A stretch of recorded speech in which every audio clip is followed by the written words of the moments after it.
They told her that silence was a woman's greatest virtue. They told her a duke needed a decoration, not a wife. They were wrong. In 1894, the London society papers called it the coldest match of the century. Lyra Danvers, the mute daughter of a bankrupt gambler, sold to Henry Cavendish, the ruthless Duke of Ashcroft. He vowed never to love her. She vowed never to speak. But when the walls of the empire began to crumble and enemies circled the throne, it wasn't the loud politicians or the screaming generals who saved the Duke. It was the woman who never said a word. This is the true untold story of how the silent girl brought the Ice Duke to his knees. The rain in London did not wash away the grime. It merely made the cobblestones slick and treacherous, much like the deals made inside the smoky gentlemen's clubs of St. James's. Inside White's, the air smelled of stale cigar smoke, expensive brandy and desperation. Baron Thomas Danvers sat at a green baize table, sweat beading on his receding hairline. He had lost the manor in Kent. He had lost the townhouse in Mayfair. All he had left was a final hand of cards, and the one asset he had largely ignored for 20 years, his daughter. Across from him sat Henry Cavendish, the Duke of Ashcroft. Henry was everything Thomas was not: young, terrifyingly wealthy and composed of steel and ice. He didn't sweat. He didn't smile. He simply watched the Baron with eyes the color of a stormy Atlantic Ocean. "The wager is simple, Danvers." Henry said, his voice a low baritone that cut through the murmur of the club. "Your debts are forgiven. The deed to your ancestral home is returned. In exchange, I require a wife, specifically your daughter, Lyra." The Baron's hand trembled as he reached for his brandy. "Lyra. But, Your Grace, you must know. She is damaged. She hasn't spoken a word since she was 12. Not a sound. The doctors call it hysterical mutism. She's useless in society." Henry didn't blink. "I do not require a chatterbox to host tea parties, Baron. I require a duchess to secure the succession, and I require peace in my home. A silent wife sounds like a blessing." Thomas Danvers swallowed hard. He looked at his cards, a pair of twos. He looked at the pile of promissory notes that would send him to debtor's prison. Done. Lyra Danvers was in the library of the rented townhouse when her father told her. She was reading a worn copy of Botany of the British Isles. She didn't look up. She didn't cry. She simply turned the page. She had learned long ago that her voice held no power in this world. When her mother died of consumption, coughing blood into a lace handkerchief, while her father was at the races, Lyra had screamed for help until her throat bled. No one came. Since that day, she had locked her voice away in a chest deep within her soul. "Pack your things," her father grunted, unable to meet her eyes. "You marry Ashcroft on Tuesday. Try not to embarrass me." The wedding was a funeral in all but name. It was held in a small, draughty chapel on the outskirts of London to avoid the press, though the society columns were already buzzing. The Ice Duke takes the silent pauper. Lyra wore her mother's wedding dress, which had been taken in clumsily by a maid. It smelled of lavender and sorrow. As she walked down the aisle, she looked at the man waiting for her. Henry Cavendish was tall, broad-shouldered, and devastatingly handsome in a severe, sharp-edged way. He looked like a statue carved from marble, beautiful, but utterly unyielding. When the priest asked for her vows, the silence stretched out thick and suffocating. The guests shifted uncomfortably. Henry didn't flinch. He simply looked at the priest and nodded. "She consents," he said coldly. "Proceed." That night in the carriage ride to Ashcroft Manor, the silence between them was heavier than the heavy wool blankets. Henry finally spoke, not looking at her, but out the window at the passing dark countryside. "I have no interest in romance, Lyra. This is a business arrangement. You will run my household. You will provide me with an heir when the time is right, and you will stay out of my political affairs. In return, you will have protection wealth and the freedom to do whatever it is you do in silence. Do we understand each other?" Lyra looked at his profile, the sharp jawline, the tension in his neck. She nodded once. "Good," he said, closing his eyes. "Then don't expect warmth from me. I have none left to give." Ashcroft Manor was a beast of a house, a sprawling Gothic revival structure built of grey stone that seemed to absorb the light rather than reflect it. It sat on a cliff overlooking the sea in Cornwall, battered by winds and salt spray. It suited its master perfectly. Lyra's life fell into a lonely rhythm. The servants, led by the formidable housekeeper, Mrs. Halloway, treated her with a mixture of pity and disdain. To them, a duchess who couldn't give orders was no duchess at all. "Does Her Grace wish for tea?" Mrs. Halloway would ask, the heir sneering slightly. Lyra would tap the table twice, for yes once, for no. She saw the eye rolls. She heard the whispers in the corridors. Paid for her like a brood mare, he did. Simple in the head, poor thing. Lyra was not simple. She was observant. In the first month, she realized that Ashcroft Manor was bleeding money, despite the Duke's wealth. The kitchen orders were inflated. The wine cellar inventory didn't match the consumption. Someone was stealing from Henry. She couldn't speak, so she wrote. She spent her nights in the small study adjoining her bedroom, cross-referencing ledgers she had accidentally found left open. She highlighted the discrepancies in red ink. One evening, Henry returned from a week in London exhausted and smelling of railway smoke. He found the ledger on his desk.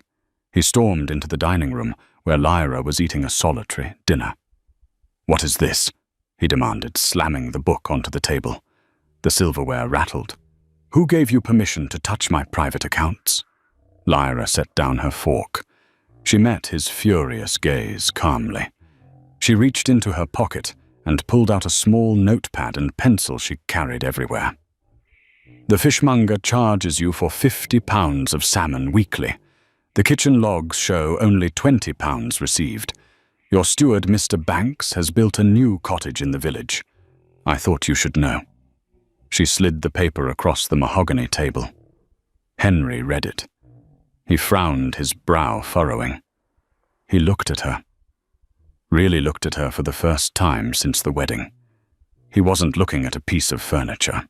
He was assessing a potential asset. "Banks has been with my family for 30 years, Henry said, his voice dangerous. "If you are wrong, Lyra, you will have insulted a loyal man."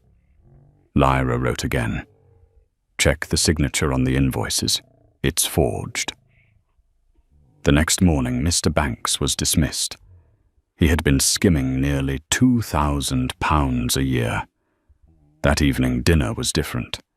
Henry didn't eat in his study as usual. He sat at the opposite end of the long dining table. "The roses in the east garden are dying," he said, abruptly cutting his steak. "The gardener says it's the soil. I'm thinking of paving it over." Lyra's head snapped up.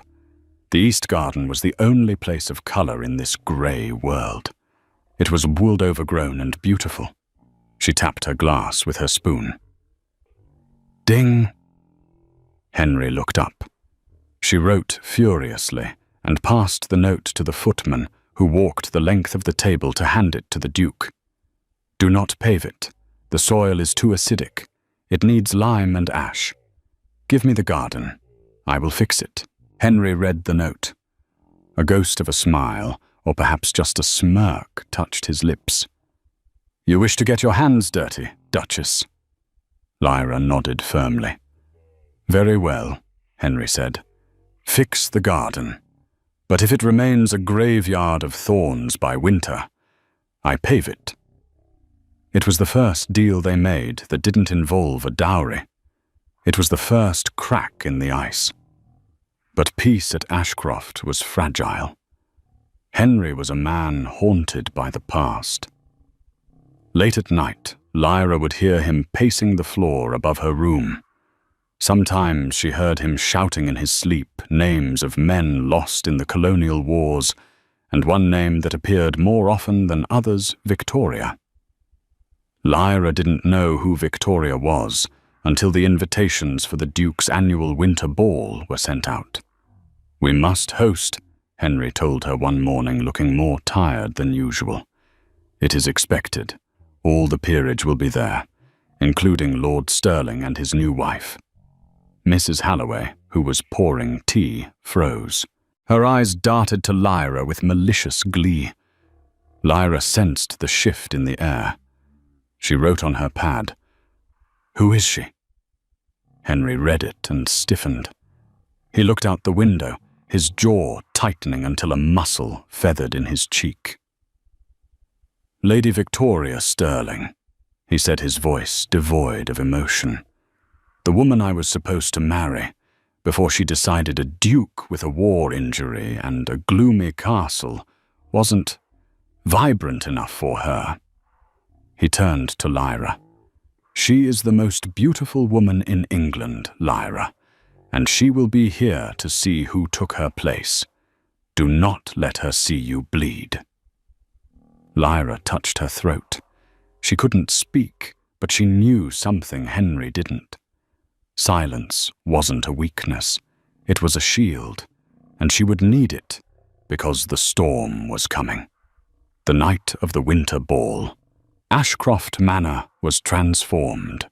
The gloomy stone walls were draped in velvet and silk, and chandeliers dripping with crystal banished the shadows. Yet for Lyra, the brightest lights cast the darkest shadows. She wore a gown of midnight blue silk chosen by Henry himself. It was modest, high-necked, but fitted to perfection. Around her throat sat the Ashcroft sapphires, heavy and cold. "You look adequate," Henry said when he saw her at the top of the stairs.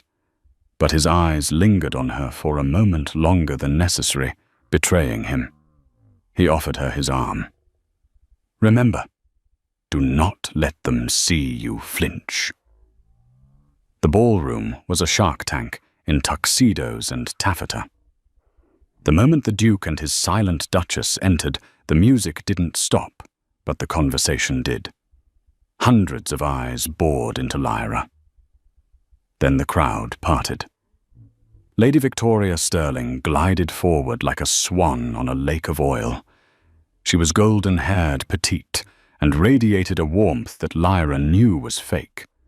Beside her stood her husband, Lord Archibald Stirling, a man with a smile too wide for his face. "Henry," Victoria exclaimed, placing a gloved hand intimately on the Duke's arm, ignoring Lyra entirely. "We weren't sure you'd come out of your cave, and this must be—" She turned to Lyra, her blue eyes sharp as glass shards. "The little mouse I've heard so much about." Lyra curtsied, her face a mask of calm. "Does she understand English?" Victoria asked Henry, loud enough for the nearby circle to hear. A ripple of tittering laughter went through the crowd. "I heard she was simple. Can she do tricks, or does she just stare?" Henry's arm under Lyra's hand turned to granite. "She understands perfectly, Victoria. Unlike some, she simply chooses not to fill the air with meaningless noise." Victoria's smile faltered, but she leaned in closer to Lyra. "Enjoy the sapphires, darling," she whispered, her voice dropping so only Lyra could hear. "Henry gave them to me first. I left them on the nightstand when I walked out. I couldn't bear the weight of a man so broken." Lyra felt the blood drain from her face. It was a lie or a truth designed to maim. She wanted to run. Instead, she spotted a waiter dropping a tray of champagne flutes near Victoria's hem. Lyra didn't gasp. She didn't shout a warning. She simply took half a step back. Crash! The wine splattered all over Victoria's pale gold gown. The hall gasped. Victoria shrieked, her poise shattered. Lyra looked at her, then raised a single eyebrow. It was a microscopic expression. But Henry saw it. He covered a laugh with a cough.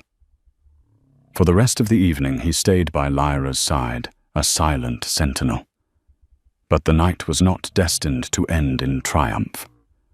Around 2:00 a.m., the guests had mostly departed. Lyra was in her room unclasping the heavy necklace when the smell hit her. Smoke. She ran into the hallway. The east wing, where Henry's private study and his war memorabilia were kept, was hazy. She banged on the doors of the servants' quarters, waking the footman, then ran toward the smoke. She found Henry, standing in the corridor, staring at the flames, licking up the drapes of the study. He wasn't moving. Henry was frozen, his eyes widdy and unseeing. The crackle of the fire sounded like gunfire. The heat felt like the explosions in the Sudan. He was back in the war, trapped in the paralysis of PTSD. "Henry," his valet shouted, trying to pull him back. But the Duke was a statue. Lyra didn't hesitate. She grabbed a pitcher of water from a hallway table, soaked her shawl, and wrapped it around her head. She didn't run away from the fire. She ran past Henry into the burning room. "Her Grace!" "No," the valet screamed. Inside, the heat was blistering. Lyra knew what mattered to Henry, not the money, not the art. On the desk, amidst the encroaching flames, sat a battered leather box. It contained the letters from his fallen men and the Medal of Honor he refused to wear. It was his guilt and his soul. She grabbed the box, clutching it to her chest, and turned. A beam crashed down, blocking the path. She coughed, the smoke searing her lungs. She looked through the flames and saw Henry. Seeing her in danger broke his trance. "Lyra!" The scream tore from his throat, raw and terrified. He charged through the fire, ignoring the burns, and vaulted over the fallen beam. He grabbed her, shielding her body with his own, as they crashed through the French doors onto the stone balcony, gasping for the cold night air. They lay on the cold stones, covered in soot, coughing. Henry pushed himself up, his hands shaking as he checked her for burns. "You foolish, foolish woman," he rasped, his voice cracking. "You could have died. For what? For a box." Lyra sat up, tears streaming down her soot-stained face. She shoved the leather box into his hands. Henry opened it. He saw the letters. He looked at her, stunned. He didn't say a word. He simply pulled her into his chest, burying his face in her smoke-scented hair, and held her as if she were the only solid thing in a crumbling world. For the first time, the silence between them wasn't empty. It was full. In the weeks following the fire, Ashcroft Manor changed. The east wing was boarded up, but the rest of the house felt warmer. Henry was different. He worked in the library with the door open. He ate breakfast with Lyra. He watched her from across the room while she read a look of puzzled fascination on his face. One rainy Tuesday, he placed a key on the table before her. "The conservatory," he said. "I had the glass repaired. It's yours." Lyra smiled, a genuine, radiant smile that transformed her plain face into something breathtaking. Henry looked away, clearing his throat, his ears turning pink. But their fragile happiness was a threat to others. London was a nest of vipers, and Lord Archibald Stirling was the deadliest of them all. He was an ambitious man who wanted the position of First Lord of the Admiralty, a position Henry held significant influence over, despite his seclusion. The blow came on a Wednesday morning. Officers from Scotland Yard, led by Inspector Reed, a grim man known for his work in Whitechapel, arrived at the Manor while they were having breakfast. "Lord Henry Cavendish, Duke of Ashcroft," Inspector Reed announced, holding up a warrant. "You are under arrest for high treason against the Crown." Lyra dropped her teacup. It shattered on the floor. Henry stood up slowly. "On what grounds?" "Selling naval schematics to the German Empire," Reed said. "We found the encrypted correspondence in your London townhouse. It is signed with your seal." "That is absurd," Henry snarled. "I bled for this empire." "Tell it to the judge, your grace. Take him." They handcuffed the Duke of Ashcroft like a common criminal. As they dragged him out, he twisted back to look at Lyra. "Lyra, do nothing," he shouted. "Go to your fathers. Stay away from this. It's a trap." And then he was gone. The newspapers tore him apart. The traitor Duke, hero, turns spy. The evidence seemed damning. A set of blueprints for the new Royal Sovereign-class battleship had been found in Berlin, and the money trail led to a shell account in Henry's name. Lyra was alone. The servants, afraid of being associated with treason, began to leave. Mrs. Halloway packed her bags, stealing the silverware as she went. "He'll hang," Mrs. Halloway spat at Lyra as she walked out. "And you'll be on the streets where you belong, you mute freak." Lyra stood in the empty hallway of the silent manor. She was terrified. Her father refused to take her in, claiming he didn't want to be tainted by the scandal. She had no allies. She had no voice. But she remembered the accounts. Lyra went to Henry's study. She didn't go to her father's house. She went to work. She knew Henry's handwriting. She knew his finances. If someone had framed him, they had to have access to his seal and his accounts. She spent 3 days and nights digging through years of paperwork. She traced the shell account mentioned in the papers. It was routed through a bank in Geneva. She couldn't speak to the bank manager. She couldn't argue in court. But she could follow the numbers. She found a discrepancy in the estate logs from 6 months prior, a payment to a locksmith for repairing the safe in the London townhouse. Henry hadn't been in London 6 months ago. He had been here with her arguing about the garden. Who had authorized the locksmith? The invoice was initialed. A.S. Archibald Stirling. Lyra's heart hammered against her ribs. Stirling had broken into the townhouse, stolen the seal and planted the evidence. But she needed proof that linked Stirling to the German buyers. She remembered the winter ball. Victoria Stirling had been whispering to a man near the orchestra, a man with a thick grey moustache and a scar on his chin.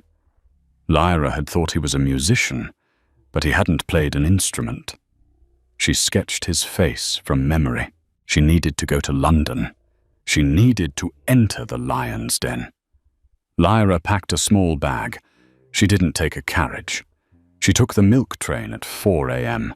to avoid the press.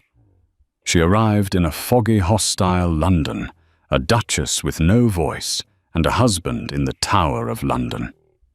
She went to the one place Henry had told her never to go, the offices of the Daily Telegraph. She walked into the bustling newsroom, ignored by the shouting men in suspenders. She walked straight to the desk of Arthur Hurst, the investigative journalist who had been writing the most vicious articles about Henry. He looked up, cigar hanging from his mouth. "Who are you?" "We don't hire maids." Lyra slammed her hand on his desk.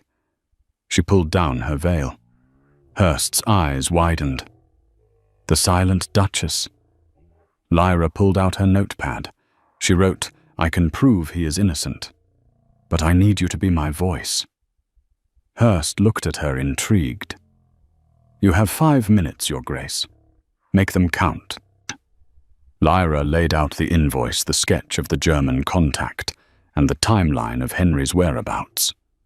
Hurst looked at the sketch. "I know this man. That's Count von Hatcher, a known German attaché. If Sterling was meeting him."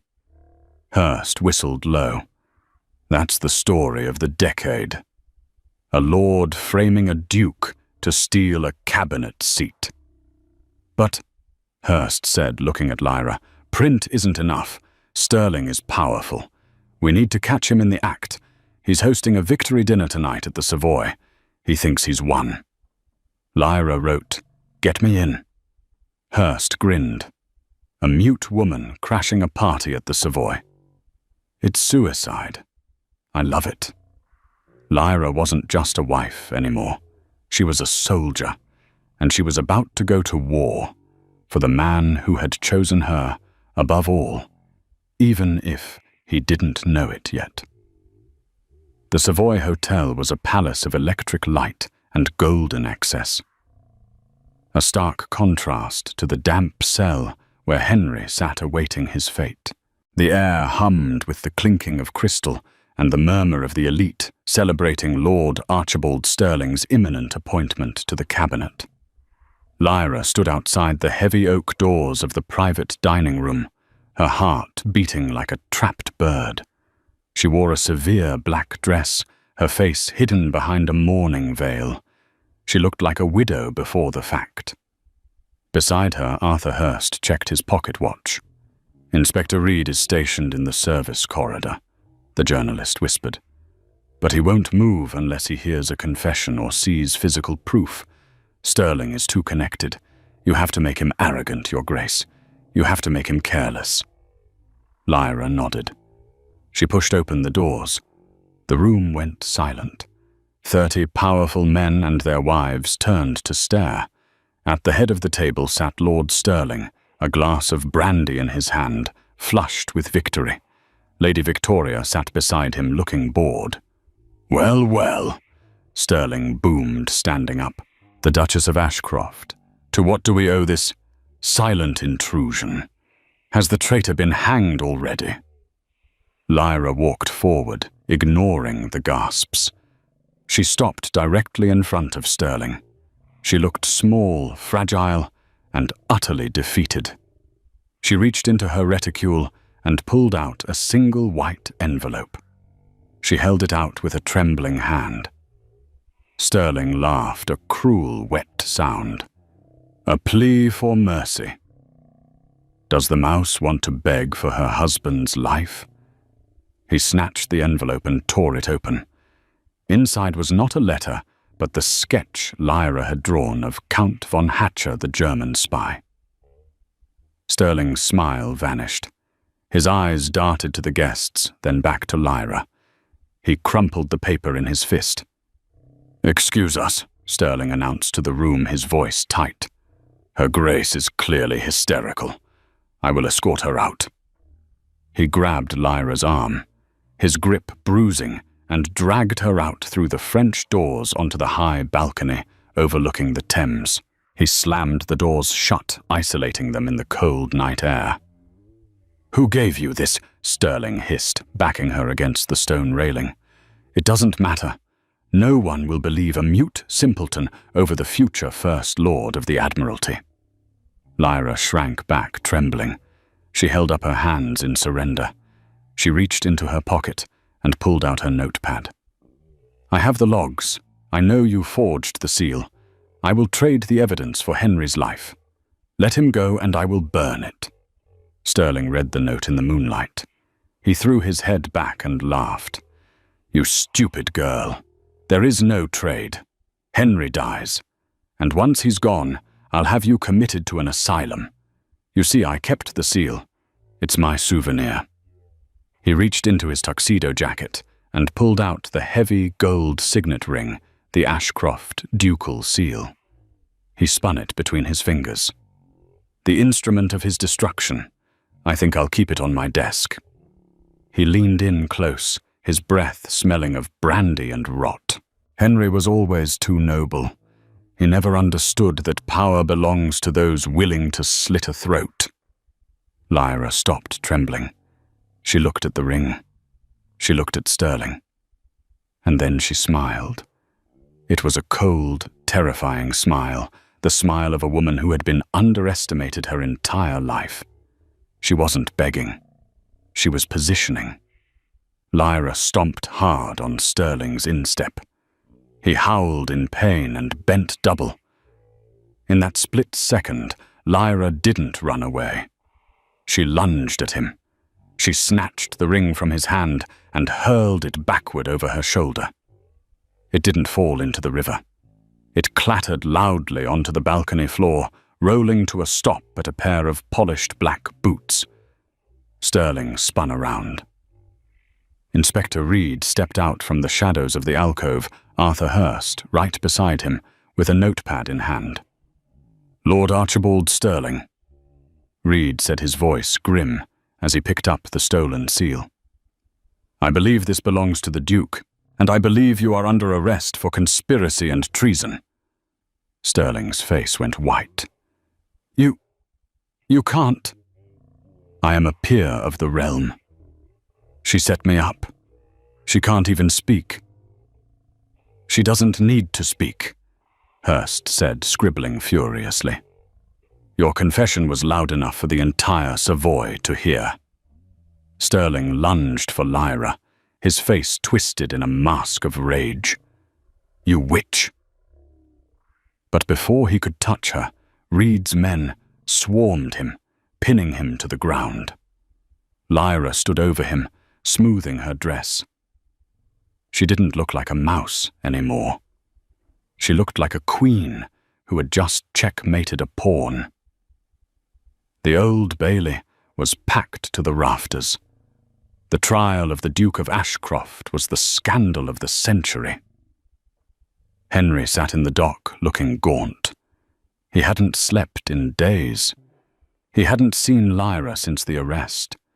He assumed the worst, that her father had taken her away, or that she had abandoned a sinking ship. He couldn't blame her. He had brought her nothing but coldness and ruin.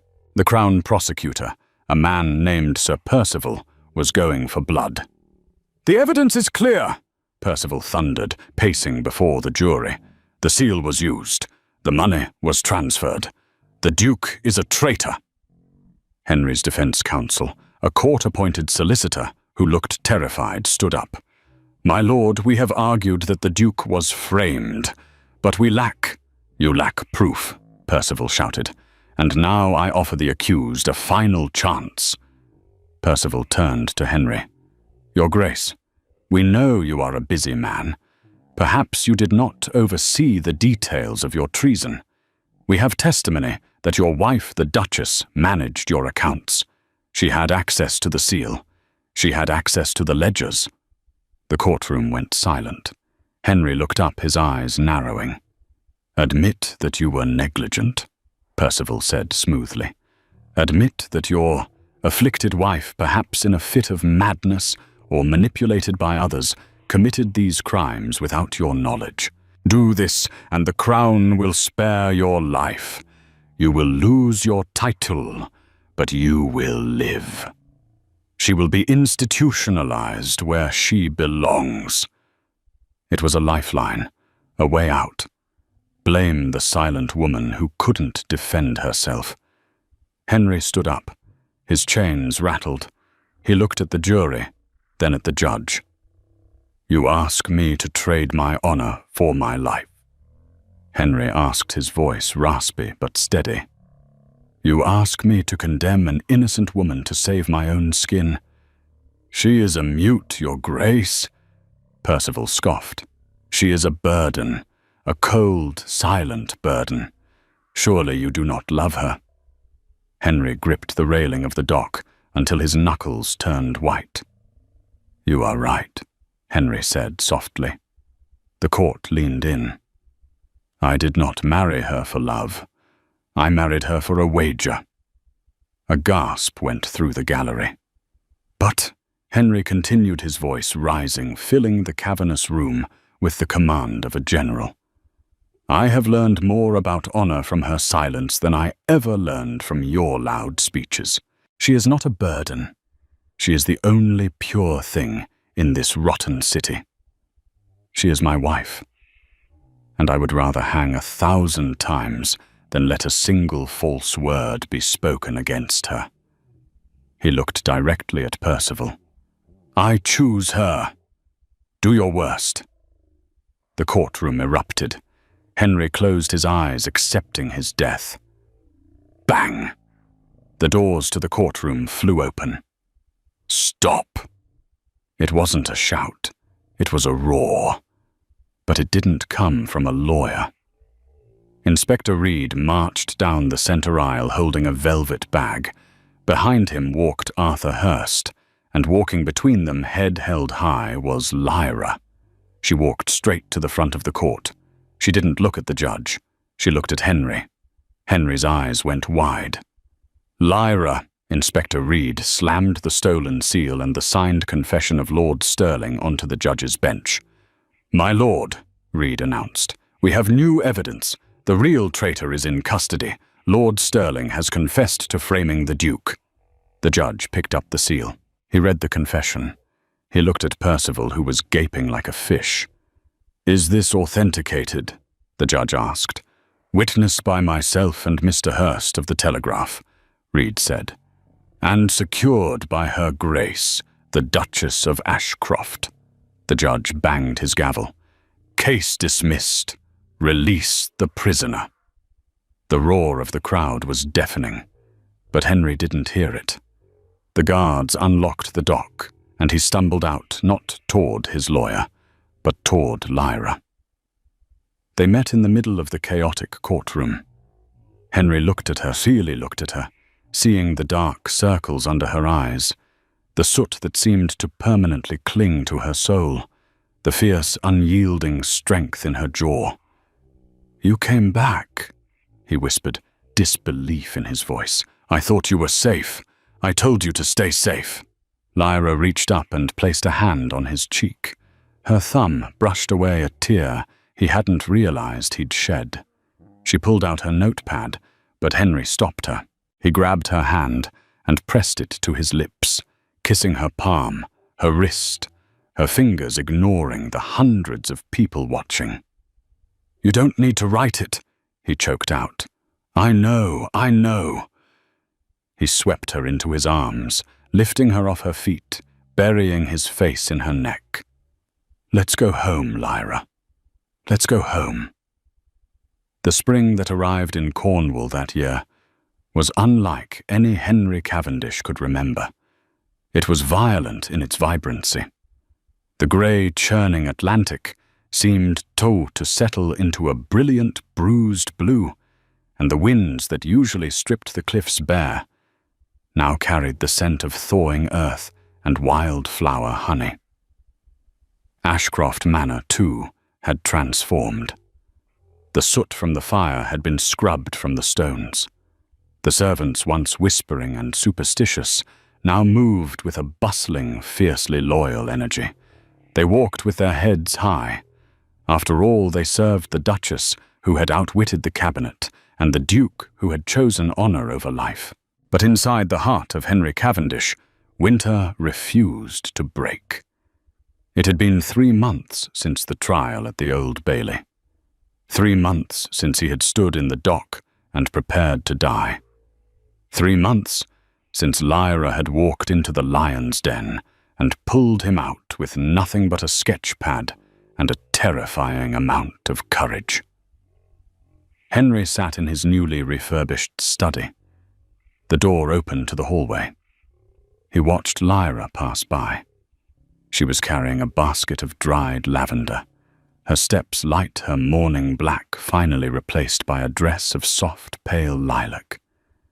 She looked like a spirit of the spring, fresh, renewed, and utterly out of place in his dark world. He watched her, and he felt a familiar, crushing weight in his chest. It was the weight of a man who knows he is holding a bird too tightly in his hands. He looked down at the documents on his desk. The ink was still wet. "It is done, Your Grace." Henry looked up. Mr. Abernathy, his family solicitor, stood by the window looking uncomfortable. "Yes," Henry said, his voice rough. "The terms are generous." "Generous." Abernathy adjusted his spectacles. "Your Grace, you are giving her the dower house in Surrey, an annual income that exceeds the allowance of a royal princess, and complete autonomy. It is unheard of for an annulment." "She saved my life, Abernathy," Henry said, standing up and walking to the window to stare at the sea. "She saved my name. I am not paying her off. I am returning the life I stole from her." "And the Baron?" Henry's jaw tightened. "Her father is waiting in the drawing room. He is impatient. Send him in." Henry turned to face the door. He needed to do this. He needed to cut the final cord that tethered Lyra to her past, and then he would cut the cord that tethered her to him. He was a man haunted by the screams of dying soldiers and the treachery of his own peers. Lyra was silence and peace. He would not drag her down into his shadows. The door opened, and Baron Thomas Danvers strutted in. The man had not changed. He still smelled of cheap brandy and hair oil. He looked around the opulent study with greedy, beady eyes, clearly calculating the value of the paintings on the wall. "My dear Ashcroft," the Baron boomed, extending a hand that Henry did not take.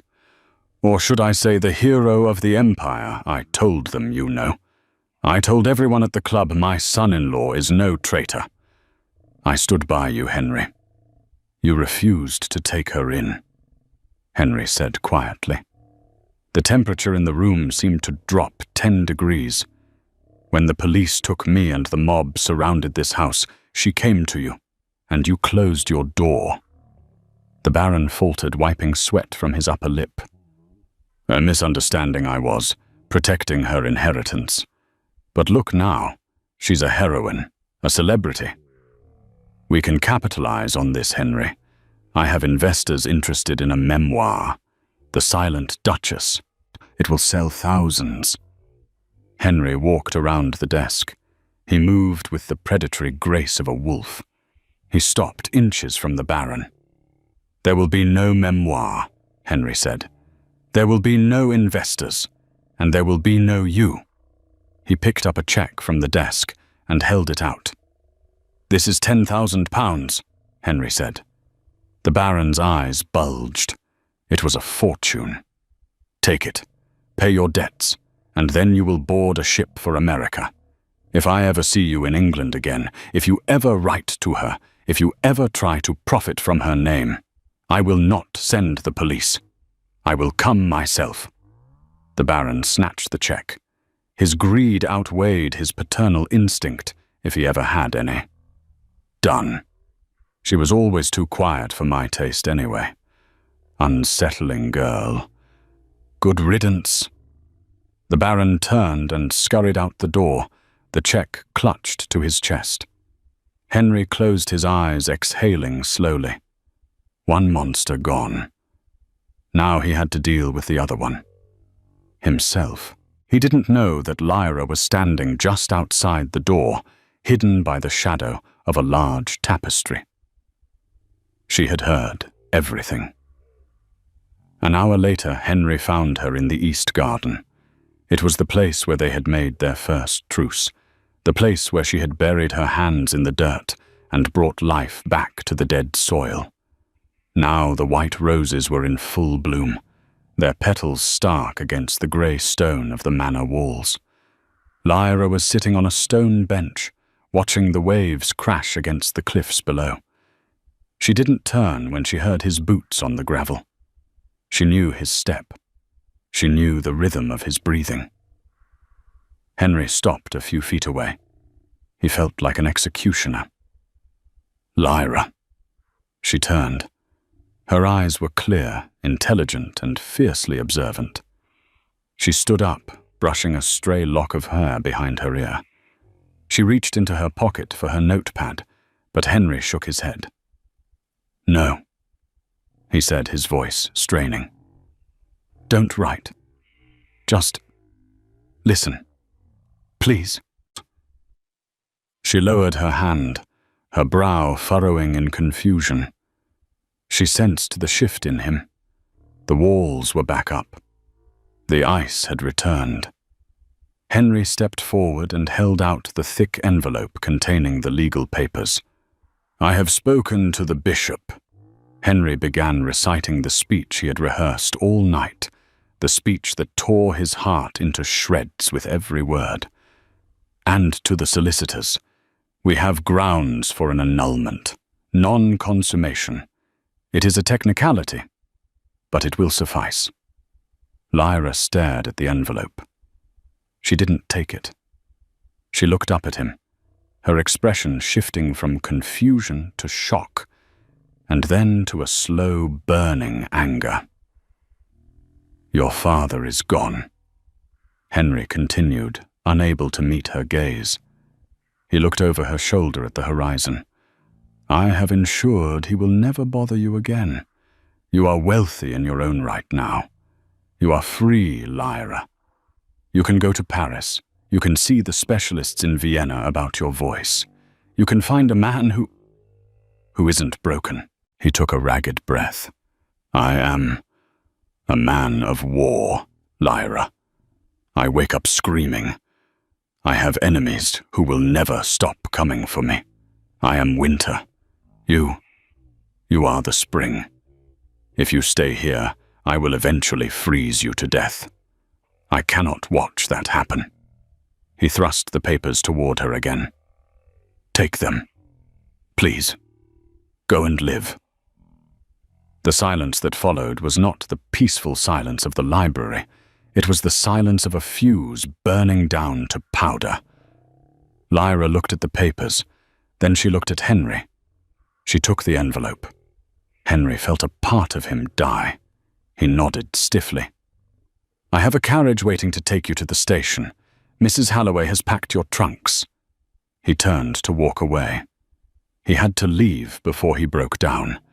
He had to be the ruthless Duke one last time. Slap. The sound was sharp and sudden. Henry spun around. Lyra hadn't slapped him. She had slapped the heavy envelope against the stone bench. She stood there, chest heaving, her eyes blazing with a fury he had never seen before. She didn't look like a victim. She didn't look like a mouse. She looked like a Valkyrie. She threw the envelope onto the ground into the dirt she had tilled. Then she stepped on it. Henry stared, stunned. "Lyra, be reasonable. This is for your own goo." She marched up to him and shoved him, hard. Henry stumbled back a step. "Lyra!" She shoved him again. Her mouth was open, her lips moving, but no sound came out. Her face contorted with the effort, her throat working against 12 years of atrophy, 12 years of fear, 12 years of locking her soul in a box to survive a father who hated her and a world that ignored her. She grabbed the lapels of his coat and shook him. She glared at him, tears of frustration welling in her eyes. She wanted to scream at him. She wanted to tell him that he was an idiot, that she didn't want Paris, she didn't want safety. She wanted the man who had run into a fire for her. She took a deep, gasping breath. The air hit her unused vocal cords like sandpaper. "You." The sound was hideous. It was a crack, a croak, a broken noise that sounded like grinding stones. But to Henry, it was the loudest thing he had ever heard. He froze his eyes, widening in absolute shock. "Lyra." She squeezed her eyes shut, her hands clutching his coat so tightly her knuckles were white. She fought the pain in her throat. She fought the psychological wall that told her silence was safety. "You," she forced out again, the voice deeper, raspy, foreign even to her own ears. "You stupid man." Henry stopped breathing. The wind seemed to die down. The waves went quiet. The only sound in the world was the ragged breathing of the woman in front of him. Lyra opened her eyes. They were wet, but they were defiant. "You decide for me." The words came in staccato bursts, separated by painful gasps. "No, I decide." Henry reached up his hands, trembling, hovering near her face, but afraid to touch her as if she were an illusion that would shatter. "You can speak all this time." Lyra shook her head. "No, not can." She swallowed hard, wincing. I chose silence." She let go of his coat and placed her hand over his heart, feeling the frantic rhythm of it. "My father," she rasped, the words flowing a little easier now, though still rough as raw iron. "He sold words. Lies. Everyone lies." She looked deep into his eyes. "I vowed never to lie. So I said nothing." She stepped closer, eliminating the space between them. "Until you." Henry fell to his knees. It wasn't a choice. His legs simply gave out. The sheer magnitude of the moment, the realization that she hadn't been a passive victim but a warrior waiting for a cause, broke him. He knelt in the dirt, wrapping his arms around her waist, pressing his face into the fabric of her dress. He wept. The coldest duke of the empire. The man who had stared down firing squads and stared down treason, wept like a child. "I tried to send you away," he choked out into the lavender-scented silk. "I tried to save you from me." Lyra knelt with him. She didn't care about the mud staining her new dress. She cupped his face, lifting it. She used her thumbs to wipe away the tears that trailed through the grime of the day. "I am not a victim, Henry," she whispered, her voice low and husky, vibrating with an intensity that shook him to his core. "I am your wife." She leaned in her forehead, resting against his. "The fire didn't scare me. The trial didn't scare me.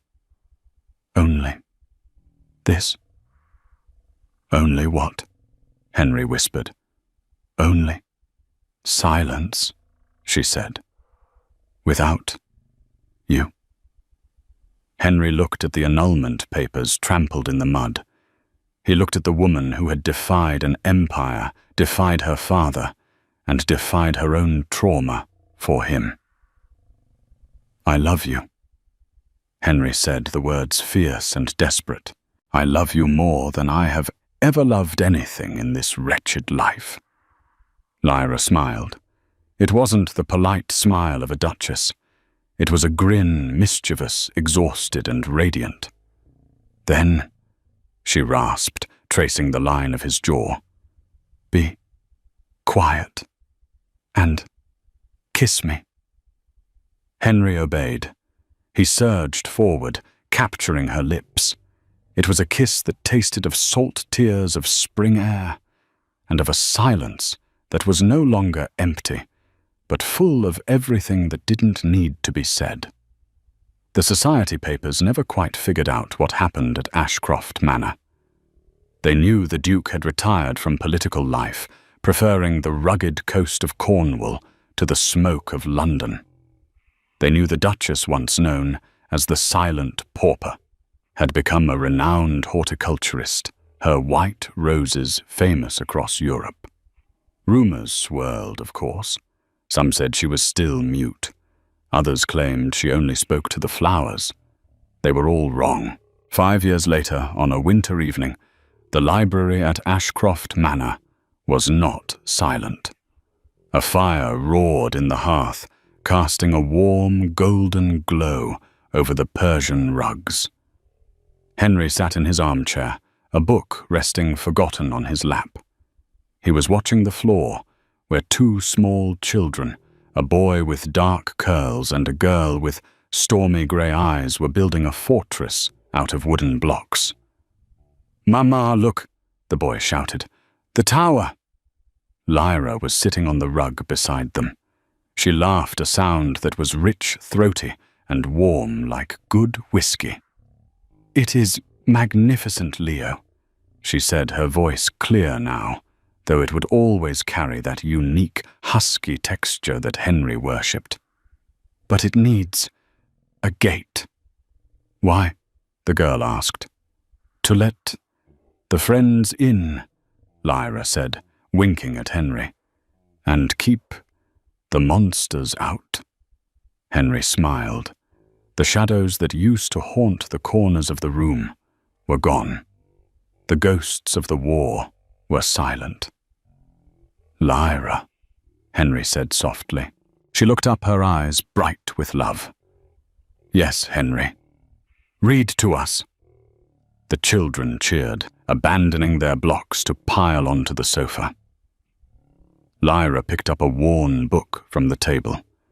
She sat next to Henry, leaning into his side, his arm automatically coming around her to pull her close. She opened the book, and as the snow began to fall outside, covering the world in a blanket of white quiet, the room was filled with the most beautiful sound Henry had ever known. The sound of her voice. And so the wager that began in a smoky gambling hall ended in a garden of roses. Lyra Danvers taught the world a powerful lesson. Noise does not equal power, and silence does not mean weakness. In a world screaming for attention, she found the strength to wait for the one man who would listen to her heart, not just her voice. They say history is written by the victors, but the love story of the Ashcrafts was written in the quiet moments that no historian ever saw. It was a love found not in the grand speeches, but in the courage to stay when everyone else ran away. If this story touched your heart, please take a moment to hit the like button. It truly helps us share these untold tales with more people. What do you think? Is it better to have a partner who speaks beautiful words, or one who proves their love through silent action? Let me know your thoughts in the comments below.